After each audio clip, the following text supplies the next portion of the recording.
places that humans have yet to go themselves. Maybe you'll be one of the first people to get there. Now let's go explore the planets. Our journey will take us to 3 awe-inspiring planets: Mars, Jupiter, and Saturn. Before we go, let's get our bearings so we know where we are and where we're traveling. It's not easy to be a planet.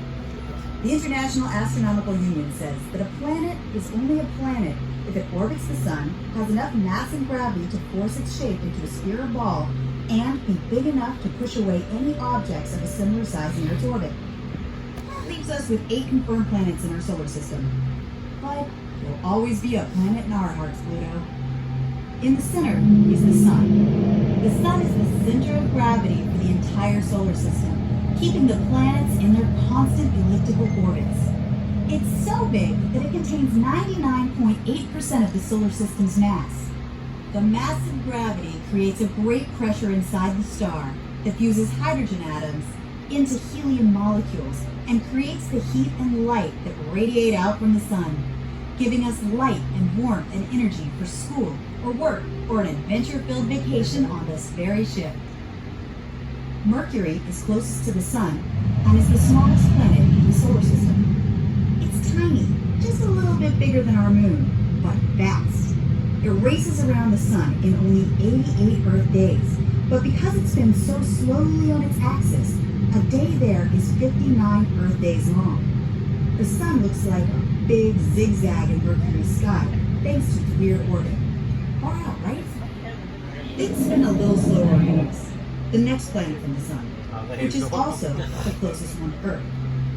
1 year on Venus is 225 Earth days, but 1 day on Venus is 243 Earth days. So a day on Venus is longer than its year. It's a real mind warp.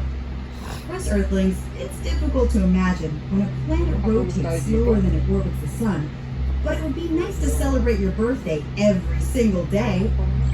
The surface is over 900 degrees Fahrenheit thanks to clouds of carbon dioxide that trap heat from the Sun in the atmosphere. Add to that hurricane-force winds, acid rains, and active volcanoes, and Venus may not be the most relaxing place to visit. The next planet from the Sun is Earth, a planet we know rather well. And then there's Mars, which we will explore in depth with Jupiter and Saturn after we familiarize ourselves with the rest of the solar system. It's a long haul between Mars and the solar system's largest planet, but the road to Jupiter is paved with good intentions. Just kidding. It's actually a ring of rocks and dust called the asteroid belt. After the belt are Jupiter and the second largest planet, Saturn. Way out in the solar system, we come upon 2 ice giants. And I'm not talking about Wayne Gretzky or Michelle Kwan. It's Uranus and Neptune. Uranus spins on its side and has a beautiful golden ring.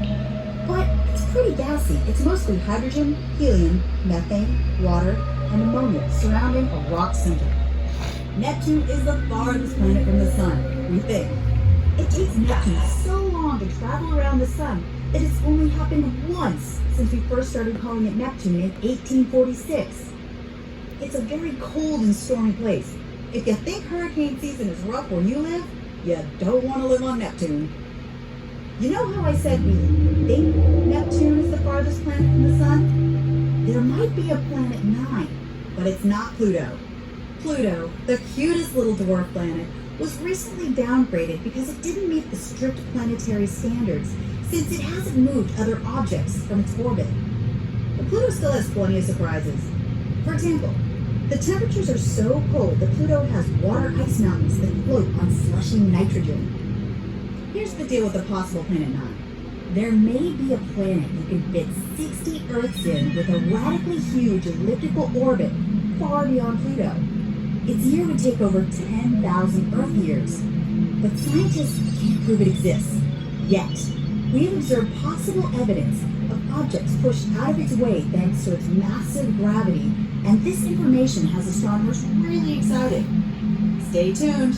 Planet 9 might be making its big debut sometime soon. Ever heard anybody say men are from Mars and women are from Venus? Well, maybe pretty soon anyone will be able to claim Mars as their home away from home. And just to make sure we have a sweet ride picking us up when we land, entrepreneur Elon Musk recently launched a red Tesla Roadster into space. The project was designed to test out a new massive rocket that will eventually help take us all to Mars. Elon Musk is a CEO, but this car is an NEO, which at NASA is short for Near Earth Object. Mars can't support us living there, so humans are designing habitats to protect us on the Martian surface.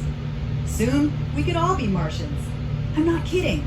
Travel to Mars may happen in our lifetime, so buckle up. We're also passing the Martian moon Phobos, the larger of the 2 tiny moons that orbit Mars. It's still unclear if the moons were formed along with Mars, or if they were asteroids captured by the planet's gravity. Someday, within the next 50,000 years, Phobos will crash into Mars, perhaps creating rings around the red planet. Hopefully, we'll have moved somewhere else by then. Over the past few decades, satellite and robotic missions to Mars have sent us lots of information about the red planet. Detailed chemical and geological analysis of the dirt, weather conditions, and amazing images have deepened our understanding of it. The NASA Mars rover named Curiosity even stretched out an arm and took a selfie. Those selfie-making Mars rovers are big robotic vehicles with lots of tools used to analyze the Martian soil, stones, and atmosphere they encounter. Designed to operate for only a total of 90 Martian days, the Opportunity rover is still operating after over 5,000 Martian days. Since 2004, Opportunity has traveled a little over 28 miles through the Buset crater, stopping frequently, like rovers love to do, and studying things it finds curious. Speaking of curiosity, the Curiosity rover has spent over 2,000 Martian days exploring an old dried-up lake bed in the Gale crater. That's a lot of days at the lake. For all of us who want to go to Mars someday, the best news is that there is water. Billions of years ago, there may have been oceans. Now the water is mostly ice, which we could possibly melt to get water. The Mars Reconnaissance Orbiter flying around the planet spotted huge layers of ice that are as close as 60 feet below the surface in some areas. It's worth checking out Olympus Mons, the most famous and largest volcano in the solar system.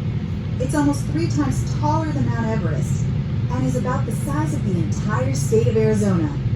For those geography buffs who can picture the size of Arizona, Mauna Loa, the largest volcano on Earth, could fit inside Olympus Mons more than 100 times.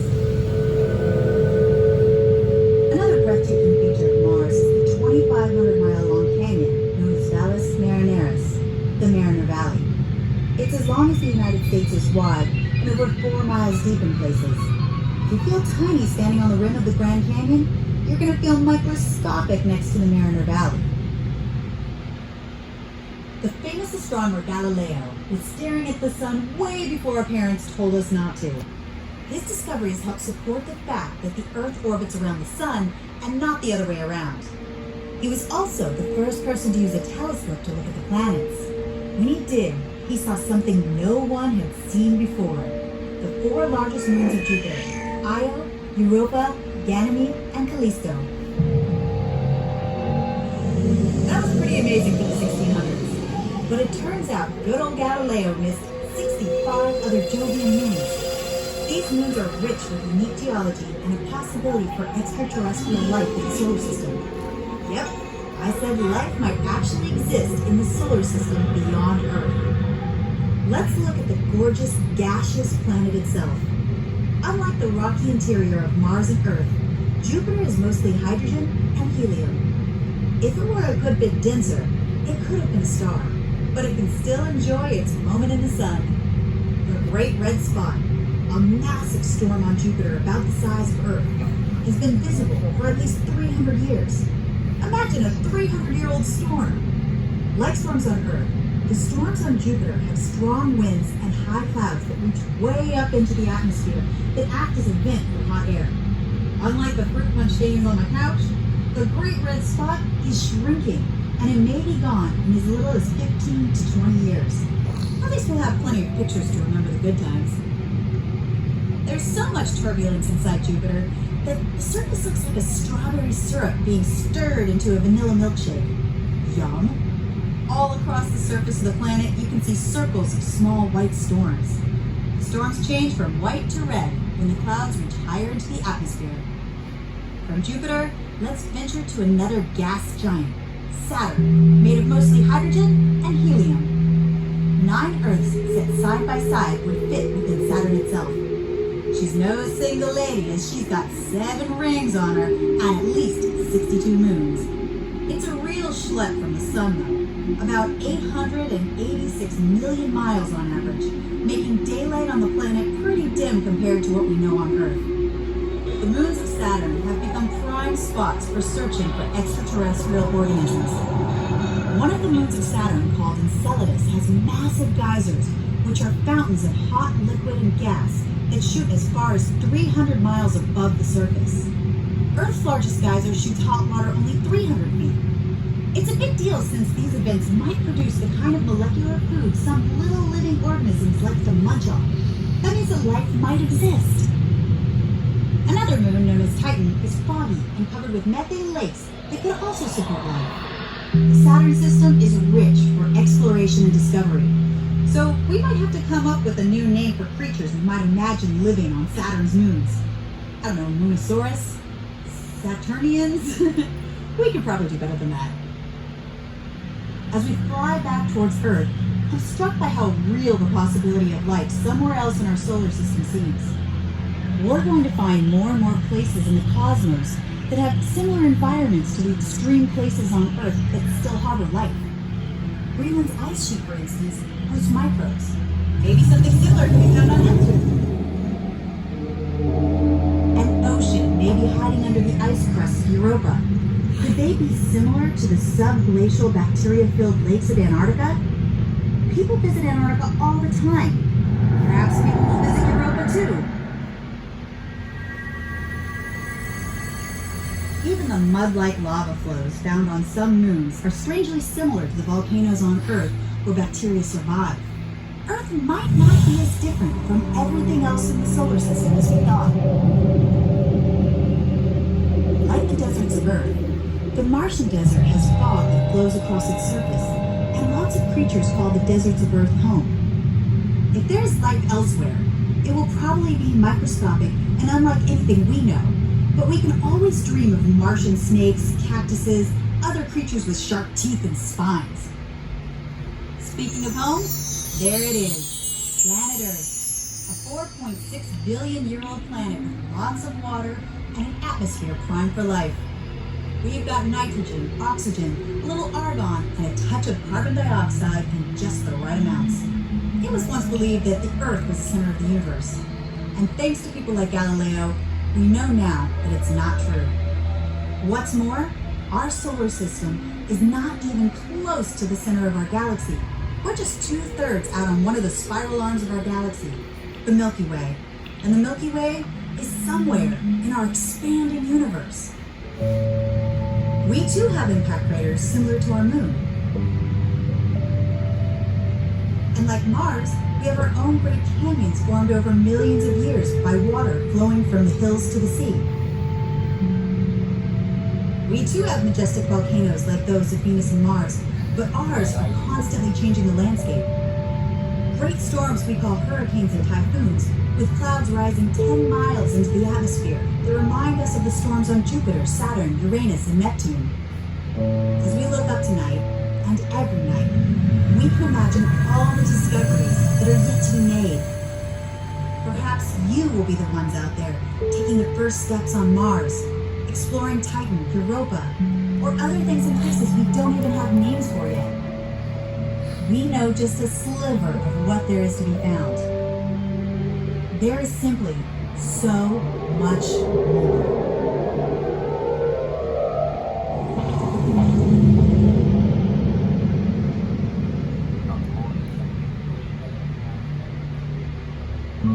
Thank you for joining us on a voyage to the stars with Discovery at Sea. We hope we have inspired you to see our neighboring planets in a different light. Keep exploring through other experiences created in partnership with Discovery. From curated shore excursions and our youth and teen centers